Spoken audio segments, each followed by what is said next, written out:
ایک بار دل سے توبہ کر لے وہ اس کے سارے گناہ بھی معاف کر دیتا۔ اللہ اکبر۔ اے میرے پیارے اسلامی بھائیو، یہ ہے میرا مالک جو ہمارے عیب چھپاتا ہے۔ ہم اکیلے میں گناہ کرتے ہیں، وہ بتاتا نہیں کسی کو، ورنہ وہ چاہے تو ہم سب کے عیب کھل جائیں۔ جو لوگ ہمیں عزت سے دیکھتے ہیں، جو محبت سے ملتے ہیں، جو ہمیں بڑے نیک سمجھتے ہیں، اللہ تو جانتا ہے نا ہماری حالت کیا ہے۔ پنجابی شاعر کہتا ہے نا، دنیا والوں کو پتہ چل جائے نا ہمارا ایک عیب، ایک فوراً میسج چلائیں گے، پتہ چلا اس نے یہ کیا ہے۔ ہاں، ماں باپ بھی گھر سے نکال دیں گے۔ میرا مالک کیسا کریم ہے، اسے معلوم ہے ہم کتنے برے ہیں، مگر وہ رحم کرنے والا ہے، وہ کرم کرنے والا ہے۔ ہم پھر بھی اس سے دوستی نہیں کرتے، ہم پھر بھی اسے ناراض کرتے ہیں۔ یار اسلامی بھائیوں، کب تک ہم گناہ کرتے رہیں گے؟ کب تک اللہ کو ناراض کرتے رہیں گے؟ اگر وہ مالک ناراض ہو گیا تو برباد ہو جائیں گے۔ اس کی رحمت چاہتی ہے کہ میں اور آپ بخشے جائیں، مگر ہم ہیں کہ یا تو توبہ نہیں کرتے، اور توبہ کرتے ہیں تو پھر اس پر قائم نہیں رہتے۔ حالانکہ نبی پاک علیہ الصلوۃ والسلام کی کیسی کیسی حدیثیں ہیں کہ جو توبہ کرتا ہے اللہ اس سے کتنا راضی ہوتا ہے۔ آئیے حدیث پاک سنانے سے پہلے میں آپ کو قرآن پاک کی آیت سناتا ہوں۔ اللہ کریم قرآن مجید میں ارشاد فرماتا ہے، سورہ بقرہ میں دوسرے پارے آیت نمبر 222 میں ارشاد فرماتا ہے، ان اللہ یحب التوابین، بے شک اللہ پسند کرتا ہے بہت توبہ کرنے والوں کو۔ اور اللہ جب توبہ قبول کرتا ہے نا تو سنو کیسا کریم ہے۔ دنیا میں اگر ہمارا کوئی جرم ہو جائے نا، کوئی خطا ہو جائے، مثال کے طور پہ کسی کی پولیس میں کوئی رپورٹ درج کر دی جائے، تو جب بھی آپ کسی کا ریکارڈ نکالتے ہیں نا، بے شک وہ مقدمہ ختم بھی ہو گیا ہو، یا سزا ہو گئی ہو، یا سلو ہو گئی ہو، لیکن جب آپ بندے کا کریکٹر سرٹیفکیٹ نکالتے ہیں تو اس کا وہ جرم آ جاتا ہے کہ اس نے 10 سال پہلے یہ غلطی کی تھی، 15 سال پہلے اس پر یہ مقدمہ ہوا تھا۔ نہ لوگ بھولتے ہیں، نہ دنیا بھولتی ہے، مگر دیکھو میرے رب کی شان کیسی ہے کہ اللہ ایسا کریم ہے، قرآن میں فرماتا ہے کہ جب اللہ توبہ قبول کرتا ہے تو صرف گناہ معاف نہیں فرماتا، گناہوں کو نیکیوں سے بدل دیتا ہے۔ ہاں، جتنے گناہ ہیں نا وہ سارے نیکیوں میں بدل دیے جاتے ہیں۔ اللہ کریم قرآن مجید میں ارشاد فرماتا ہے، مگر جو توبہ کرے اور ایمان لائے اور اچھا کام کرے تو ایسوں کی برائیوں کو اللہ بھلائیوں سے بدل دے گا، اور اللہ بخشنے والا مہربان ہے۔ ارے میرے رب کی رحمت تو دیکھو کہ جب بندہ سچے دل سے توبہ کرتا ہے اس کی عطائیں کیسی ہیں۔ سبحان اللہ، سبحان اللہ۔ اللہ کے حبیب صلی اللہ تعالی علیہ وسلم کی میں آپ کو حدیث سناتا ہوں کہ رب کریم کس طرح توبہ کرنے والوں پر مہربانی فرماتا ہے۔ اللہ کے حبیب علیہ الصلوۃ والسلام فرماتے ہیں، جب بندہ اپنے گناہوں سے توبہ کرتا ہے تو اللہ عز و جل لکھنے والے فرشتوں کے پاس سے اس کے گناہ بھلا دیتا ہے، اس کے اعضاء، اس کے بدن کے جو پارٹس ہیں ان کو بھی بھلا دیتا ہے، اور اس زمین پر بھی نشان مٹا دیتا ہے جہاں اس نے گناہ کیے ہوتے ہیں، یہاں تک کہ جب بندہ قیامت کے دن اللہ سے ملے گا تو اس کے گناہ پر کوئی گواہ نہیں ہوگا۔ حالانکہ خود رب نے فرمایا قرآن میں کہ وہ دن آئے گا، ارے پڑھی ہے نا یاسین شریف، اس میں اللہ فرما رہا ہے وہ دن ہوگا جب منہ پر مہر لگا دی جائے گی، ہاتھ کلام کریں گے، پیر بتائیں گے کیا گناہ کیے تھے، کدھر گئے تھے۔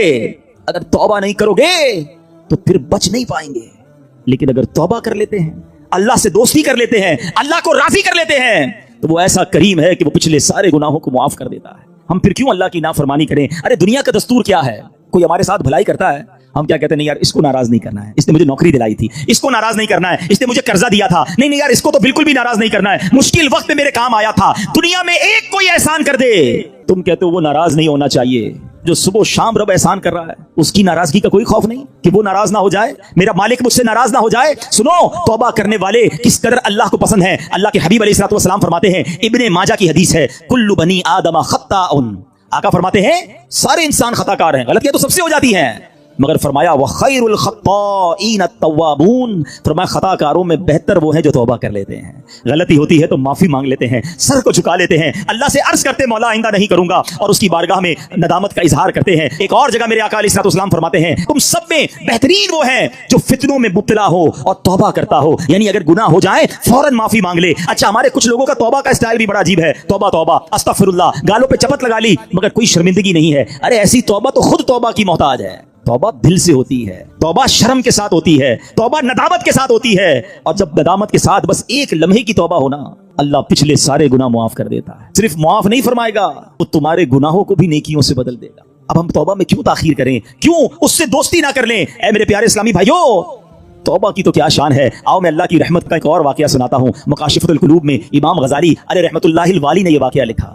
بنی اسرائیل میں ایک نوجوان تھا، 20 سال تک تو اس نے اللہ کی خوب عبادت کی، پھر اگلے 20 سال اس نے اللہ کی بہت نافرمانی کی، پھر آئینہ دیکھا تو داڑھی کے بال سفید ہو گئے تھے، پھر وہ غمزدہ ہو گیا اور کہنے لگا، اے میرے خدا، میں نے 20 سال تک تیری عبادت کی، 20 سال تک میں نے تیری نافرمانی کی، اب میں تیری طرف آؤں گا تو میری توبہ قبول ہو جائے گی، یا اللہ تو مجھے معاف کر دے گا۔ اس نے کسی کہنے والے کی آواز سنی، تم نے ہم سے محبت کی، ہم نے تم سے محبت کی، پھر تو نے ہمیں چھوڑ دیا، ہم نے بھی تجھے چھوڑ دیا، تو نے ہماری نافرمانی کی، ہم نے تمہیں مہلت دی، اور اگر اب تو توبہ کر کے ہماری طرف آئے گا تو ہم تیری توبہ قبول کر لیں گے. یہ ہے اس کی رحمت. اے میرے پیارے اسلامی بھائیوں، اب ہم کیوں نہ رب سے محبت کریں، کیوں نہ ہم اللہ سے پیار کریں، اور کیوں نہ سچی توبہ کر لیں. ہمارے آس پاس سے لوگ اٹھ رہے ہیں، میری بھی باری آنے والی ہے، آپ کی بھی باری آنے والی ہے. ہم کس انتظار میں ہیں؟ شیطان کے کس وار میں ہیں؟ ہم توبہ میں تاخیر کیوں کر رہے ہیں؟ ارے کب اللہ کو راضی کریں گے؟ کب تک اللہ کو ناراض کرتے رہیں گے؟ کب تک نمازیں قضا ہوتی رہیں گی؟ کب تک آنکھیں حرام دیکھتی رہیں گی؟ کب تک میرے اور آپ کے کان حرام سنتے رہیں گے؟ اے حرام کمانے والے، کب تک حرام کماتا رہے گا؟ بدکاری کرنے والا، بے حیائی کرنے والا، نام محرم لڑکیوں اور عورتوں سے دوستیاں کرنے والا سوچے کب تک تم یہ گل چھڑے اڑا لو گے؟ جوا کھیلنے والا سوچے کب تک میں یہ کام کر لوں گا؟ ارے اچانک یہ اعلان ہوگا کہ فلاں کا انتقال ہو گیا ہے، ہمارے ہی دوست ہمیں کاندھوں پر اٹھائیں گے، ہمیں قبر میں ڈال کر آ جائیں گے. یہ دوست جو آج تھوڑی سی ہماری گھبراہٹ پر ہمارے ساتھ کھڑے ہو جاتے ہیں، پتہ ہے جب قبر میں اتاریں گے نا تو لوگ کہہ رہے ہوں گے ذرا صحیح طریقے سے مٹی ڈالو، کوئی سوراخ باقی نہ بچ جائے. ہوا بھی نہیں چھوڑیں گے، ایک سوراخ بھی نہیں چھوڑیں گے. مجھے اور آپ کو تنہا قبر میں چھوڑ کر آ جائیں گے. پھر کیا ہوگا؟ میرے اور آپ کے پاس کیا بچے گا؟ یہ مال، یہ دولت، یہ گاڑی، یہ گھر، یہ شہرت، سب کچھ پیچھے رہ جائے گا. اب ہمارے ساتھ قبر میں ہوں گے ہمارے اعمال. اور دیکھو اگر اللہ ناراض ہوا نا، اللہ ناراض ہوا تو مارے جائیں گے، پھر تو قبر جہنم کا گھڑا بن جائے گی. اسی لیے میں آج یہ عرض کرنے آیا ہوں کہ جلدی جلدی اپنے رب کو راضی کر لو. وہ کیسا کریم ہے، بلکہ اس کی رحمت چاہتی یہی ہے کہ میرے بندے بخشے جائیں، میرے بندے معافی مانگ لیں، میرے بندے رجوع کر لیں. مگر یہ بندہ ہے جو رجوع نہیں کر رہا، یہ بندہ ہے جو اس سے دوستی نہیں کر رہا. خدا را میں آج کے بعد اللہ کے فرما بردار بندوں میں شامل ہو جاؤں. سنو وہ کیسا قریب ہے. حضرت سیدنا ابو ہریرہ رضی اللہ تعالیٰ عنہ سے بروی ہے، رسول اللہ صلی اللہ تعالیٰ علیہ وسلم کا فرمان عالی شان ہے کہ جب کوئی بندہ گناہ کر لیتا ہے اور پھر کہتا ہے کہ اے مولا میں نے گناہ کر لیا، مجھے معاف کر دے، تو اللہ فرماتا ہے میرا بندہ جانتا ہے کہ کوئی اس کا رب ہے جو گناہ معاف بھی کرتا ہے اور اس پر پکڑ بھی لیتا ہے. میں نے اپنے بندے کو بخش دیا. تو جتنا رب چاہتا ہے بندہ ٹھہرا رہتا ہے، اس کے بعد پھر کوئی گناہ کر لیتا ہے، پھر عرض کرتا ہے الہی میں نے پھر گناہ کر لیا ہے، پھر مجھے معاف کر دے. تو رب کریم فرماتا ہے میرا بندہ جانتا ہے کہ کوئی اس کا رب ہے جو گناہ کرنے پر پکڑ بھی لیتا ہے اور معاف بھی فرما دیتا ہے. میں نے اپنے بندے کو بخش دیا، پھر اس بندے سے پھر گناہ ہو جاتا ہے. وہ پھر اللہ سے کہتا ہے، تیسری بار کہتا ہے اللہ پھر گناہ ہو گیا ہے، رب کریم مجھے معاف کر دے. تو رب فرماتا ہے میرا یہ بندہ جانتا ہے کہ اس کا کوئی رب ہے جو گناہ کرنے پر پکڑتا ہے اور معاف مانگنے پر معاف بھی کر دیتا ہے. میں نے اپنے بندے کی بخشش فرما دی، اب جو چاہے کرے. یعنی اللہ اس کی بے حساب بخشش فرما دیتا ہے. اور یہ میں نے بخاری شریف کی حدیث سنائی ہے. سوچو کیوں اللہ سے دوستی نہیں کرتے ہم؟ کیوں میرے پیارے اسلامی بھائیوں اللہ سے دوستی نہیں کرتے؟ ایک بار آج اللہ سے دوستی کر کے میں نے اور آپ نے سچی توبہ کر کے جانا ہے اور اللہ کی بارگاہ میں یہی عرض کرنا ہے کہ مولا کمزور ہوں، گناہ ہو گئے، معاف کر دے. اے اللہ میں مانتا ہوں میں گناہ گار ہوں، مجھے معاف کر دے. اے اللہ میں آئندہ گناہ نہیں کروں گا، مجھے معاف کر دے. اگر تو نے پکڑ لیا مارا جاؤں گا، میرے پاس کوئی حساب نہیں ہے، مجھے معاف کر دے. میں مانتا ہوں میں نے کئی بار توبہ کی مگر پھر گناہ کیے. مولا معاف کر دے. تجھ سے معافی نہیں مانگوں گا تو کس سے مانگوں گا؟ مولا معاف کر دے. اے اللہ تو ماں سے زیادہ اپنے بندے کو چاہنے والا ہے. آج کے اجتماع میں کرم کر مالک، معاف کر دے. کیونکہ مجھے نہیں پتا میری زندگی کی کون سی رات آخری رات ہے. کیا معلوم کسی کا انتقال آج بھی تو ہو سکتا ہے نا. ہے کوئی ایسا جس کے پاس یہ گارنٹی ہو کہ وہ آج زندہ گھر جائے گا؟ ہم میں سے تو کسی کو نہیں پتا. آگاہ اپنی موت سے کوئی بشر نہیں، سامان 100 برس کا ہے، پل کی خبر نہیں. تو پھر کس بات کا انتظار ہے؟ یاد رکھو بے وفا دنیا پہ مت کر اعتبار، وہ اچانک موت کا ہوگا شکار. موت آ کر ہی رہے گی یاد رکھ، جان جا کر ہی رہے گی یاد رکھ. کر لے جو کرنا ہے، آخر موت ہے، ایک دن مرنا ہے. ہم سب سحری کے لیے اٹھتے ہی ہیں. تہجد کے لیے شرط یہ ہے کہ عشاء پڑھ کے سویا جائے. عشاء ضرور پڑھے، تراویح ضرور پڑھے، اور اگر آپ نے سونا ہے تو سو جائے. اب جب آپ سحری کے لیے اٹھ رہے ہیں نا، تھوڑا ٹائم پہلے اٹھ جائیں، آپ تہجد پڑھ لیں. تو اب یہ 30 ڈیز آپ تہجد پڑھنے کے عادی ہو جائیں گے نا. اللہ کی رحمت سے امید ہے رمضان کے بعد بھی عادت رہے. تہجد فرض نمازوں کے بعد سب سے افضل نماز ہے. اور ناظرین یہ خاص دعاؤں کی قبولیت کا وقت. اللہ اکبر. تہجد پڑھ کے جو دعا مانگنے کا مزہ آتا ہے، اللہ کرے ہم ایسی دعائیں مانگنے والے بن جائیں کہ میں جانوں میرا رب جانے. اکیلے میں جا نماز بچھائیں، رات کا پہر ہو، ہاتھ اٹھیں اور آنسو بہیں. یقین کریے وہ وقت ہے آپ جو مانگیں گے عطا کیا جائے. اور نبی پاک بھی رات کو اٹھ کر دعائیں مانگتے گر. سورہ فاتحہ 100 مرتبہ پڑھ کر جو دعا مانگی جائے وہ قبول ہوتی ہے. سورہ بقرہ کی تلاوت سے شیطان گھر سے بھاگ جاتا ہے. آیت الکرسی پڑھنے سے محتاجی دور ہوتی ہے. سورہ کہف کو ہمیشہ پڑھنے والا دجال کے فتنوں سے محفوظ رہے گا. والدین کی قبر پر ہر جمعہ سورہ یاسین کی تلاوت کرنے سے اس کی حروف کی تعداد کے برابر ان کے گناہ بخش دیے جاتے ہیں. سورہ الدخان پڑھنے سے مشکل دور ہوتی ہے. جو قریب المرگ ہو اس پر سورہ جاسیہ کا دم کرنے سے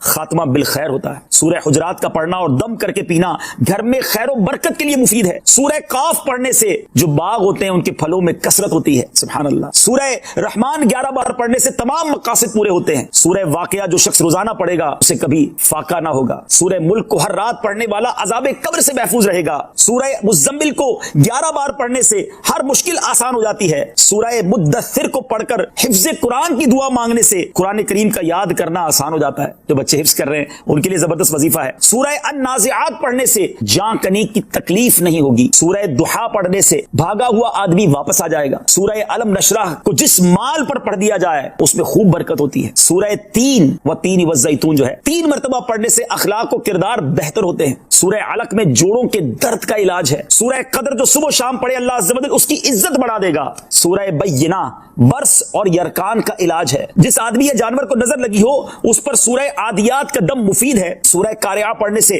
بلاؤں سے حفاظت رہتی ہے. سورہ تکاثر کو 300 بار پڑھنے سے جلد قرض ادا ہو جاتا ہے. کئی لوگ کہتے ہیں جناب قرض بہت ہے، چلے قرآن کا وظیفہ لے لیں، الہاکم التکاثر.